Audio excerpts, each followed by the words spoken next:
नमस्कार. स्वागत आहे सगळ्यांचं आपल्या हक्काच्या केतन खोरे पाटील या यूट्यूब चॅनलला.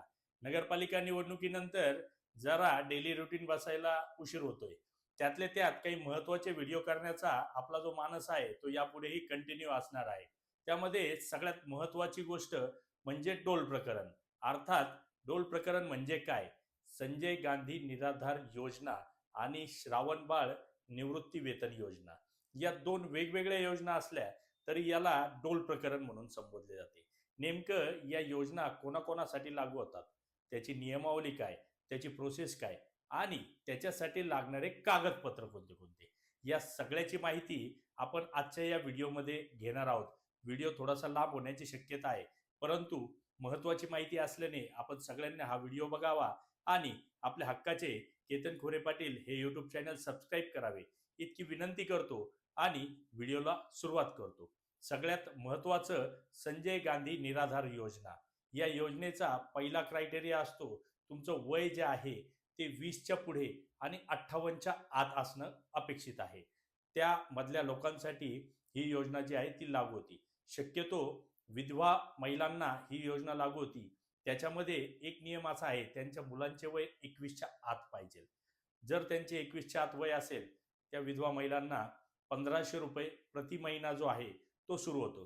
त्यानंतर ही योजना जी आहे ती लागू आहे अंध, अपंग, मूकबधीर आणि दुर्धर आजार असलेल्या लोकांसाठी. त्यामध्ये अंध, अपंग आणि मूकबधीर जर तुम्ही असाल तर तुम्हाला 2500 रुपये महिना जो आहे तो साधारणतः या योजनेमध्ये मिळू शकतो. ही महत्वाची आणि जमेची बाजू आहे.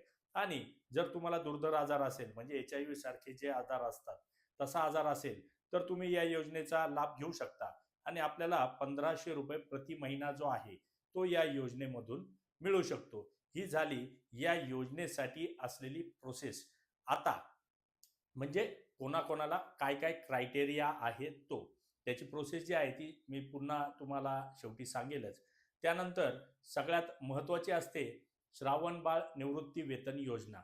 या योजनेसाठी आपल्याला आपलं वय 65 वर्षाच्या पुढं असणं जे आहे ते गरजेचं आहे. हो, 65 वय. 65 वयाच्या पुढे आपलं वय असणं गरजेचं आहे.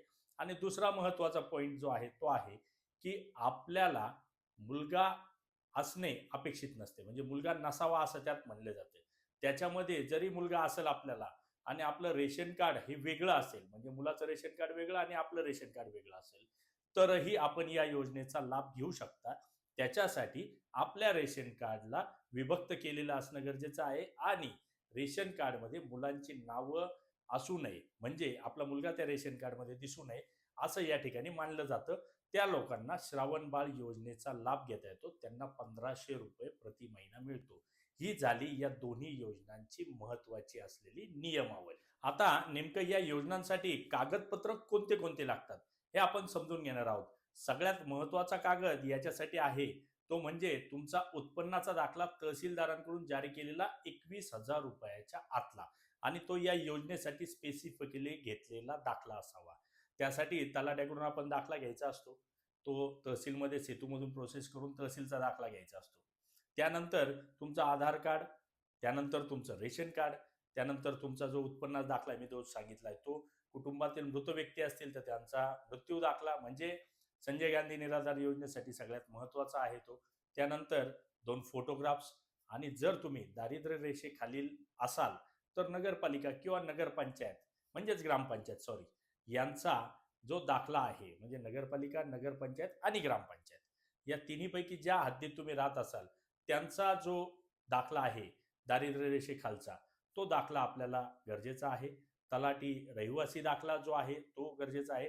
महत्वाचं म्हणजे तुमचा आधार कार्ड, मतदान कार्ड, कुपन, उत्पन्नाचा जो 21,000चा दाखला आहे तो आणि तुमच्या कुपनमध्ये म्हणजे जर तुम्ही श्रावणबाळ योजनेचा लाभ घेणारा असाल तर तुमच्या कुपनमध्ये 21 वर्षापुढील मुलगा जो आहे तो कुपनमध्ये नसावा.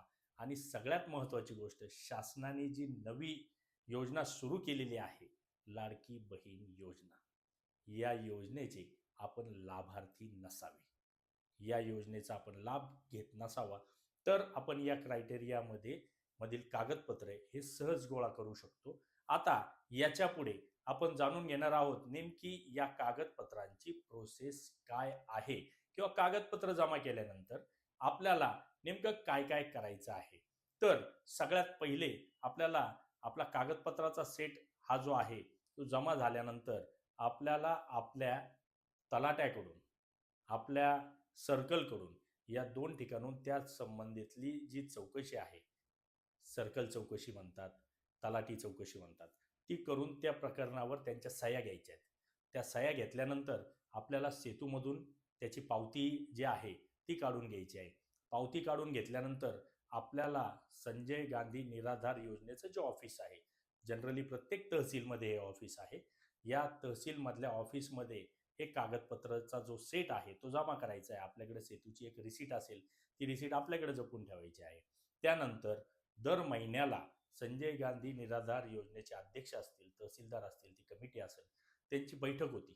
त्या बैठकीमध्ये प्रकरण जे आहेत ते मंजूर केले जातात आणि प्रकरण मंजूर झाल्यानंतर पुढच्या 2 महिन्यानंतर आपल्या बँक खात्यामध्ये या योजनेचा जो लाभ आहे तो आपल्याला मिळणं सुरू होतं. आपल्याला बँक पासबुक वगैरे जे कागदपत्र जोडायचे आहेत तेही त्या ठिकाणी टप्प्याटप्प्याने आपल्याला शेवटी त्या संजय गांधी निराधार योजनेच्या ऑफिसमधून मागितले जातील, ते सांगितले जातील. ते कागदपत्र जमा केल्यावर 2 महिन्यानंतर आपल्याला आपले त्या ठरावानंतर पैसे सुरू होणं अपेक्षित आहे आणि हे पैसे आपले सुरू झाल्यानंतर मग तो आकडा 1500 किंवा 2500 या दोन्हीच्या दरम्यान जो असेल, समजा मी सांगितल्याप्रमाणे अंध, अपंग, मूकबधिर असतील तर ₹2500 आणि इतर असतील तर ₹1500 असा प्रति महिना योजनेचा जो आहे हा लाभ घेता येऊ शकतो. सगळ्यात महत्त्वाची गोष्ट ही मी माहिती का देतो आहे, तर या योजनेच्या नावाखाली 2-2, 3-3 हजार रुपये घेऊन एजंट बाजारात फिरत असतात आणि इतकी सोपी प्रोसेस असतानाही आपण त्या गोष्टीचा कंटाळा करतो.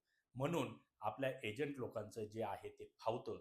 आपल्याला सगळ्यांना विनंती आहे, माझा व्हिडिओ शेअर करावा, लाईक करावा आणि असे जे प्रकरण आहे ज्याचे त्यांनी स्वतः करावे. कुठेही अडवणूक होणार नाही. कुणी अडवणूक करायचा प्रयत्न करत असेल, तिथलचे तहसीलदार असतील, संजय गांधी निराधार योजनेचे अध्यक्ष असतील, आपल्या प्रभागातले नगरसेवक असतील, कोण नगराध्यक्ष असतील, आमदार असतील, यांना संपर्क करून आपण आपण या भ्रष्टाचारापासून स्वतःला वाचवू शकतात. इतकीच कळकळीची विनंती करतो. जय हिंद, जय महाराष्ट्र.